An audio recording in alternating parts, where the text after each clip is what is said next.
This title is narrated with virtual voice, computer-generated narration for audiobooks. The Art of Creating Depth by Thomas Juth. A small note before we begin. If this book resonates with you and you'd like to keep reading, I also write something I call letters from the studio.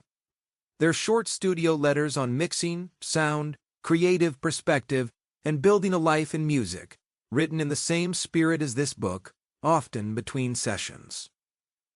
From time to time, I invite a few subscribers to free 30-minute studio calls where we can talk through a mix, something you're stuck on, or bigger picture questions. I also occasionally open up small free seminars around mixing, sound, and creative work. You can find it and sign up here, www.thomasjuth.com. Thomas. P.S. I'm always glad to hear from readers. If questions or thoughts come up while you're reading, feel free to reach out at thomasjuth@gmail.com. Introduction. In this ebook, I will take a closer look at another of my favorite subjects, working with ambience and the art of creating depth in a mix. The concept of depth is very important when trying to create mixes which have a three-dimensional feel rather than flat mixes which are just taking place between left and right.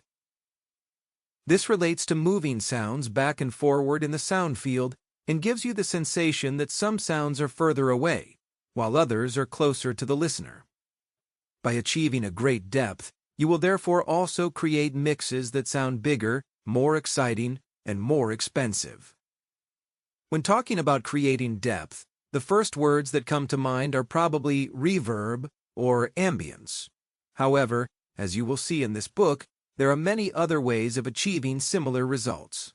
Even when trying to create a dry and very intimate mix, it is important to make sure that it has some level of depth and spaciousness, even though this can be very subtle. For the next 7 chapters, I will be discussing some of the techniques I use daily in order to create depth and more three-dimensional sounding mixes. Chapter 1. The Importance of Contrasts. Before moving on to more specific tips, I think it's important to underline that achieving good depth in a mix is all about creating contrasts. Many mix engineers try to make every element in a mix as clear and bright as possible, and always in your face. But by doing that, everything will be competing for attention at the front of the mix, and the result will be a very two-dimensional sounding track. One can compare this to photography, where one of the most important aspects of a good picture is playing with focus. The best photographs often have a great balance between objects that are in focus and objects that are out of focus. This creates a three-dimensional feel and a sense of depth. The most important thing to remember when mixing is to always aim to create contrast by allowing some sounds to be less bright, less wet or dry, and less loud.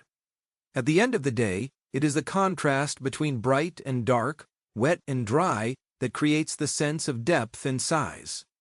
In the same way, one sound has to be quiet in order for another sound to be perceived as loud. Some of my favorite mixes of all time are the ones that are completely dry, completely free from reverb, but with 1 or 2 elements in there which are extremely wet and placed at the back of the mix. So when they do enter the mix, the listener gets a sense of relief from the otherwise dry atmosphere. So it makes both a very interesting mix creatively, as well as a very clear sense of space. The same thing applies to EQ, and when adding a very bright element into an otherwise very dark mix. Therefore, an EQ can be just as useful as a reverb when trying to achieve a sense of depth and space. As a rule, the less bright a sound is, the further back in the mix it will appear. Rolling off some low end can move it even further back in the mix. I often do this with backing vocals when trying to make them appear as if the backing singers are behind the lead singer. Keep this advice in mind the next time you are working on a mix, and you will start to see all the possibilities there are. To keep listening to this audiobook for free, click the link in the description. It will take you to a free Audible trial where you can listen to this and many other books for free for 30 days.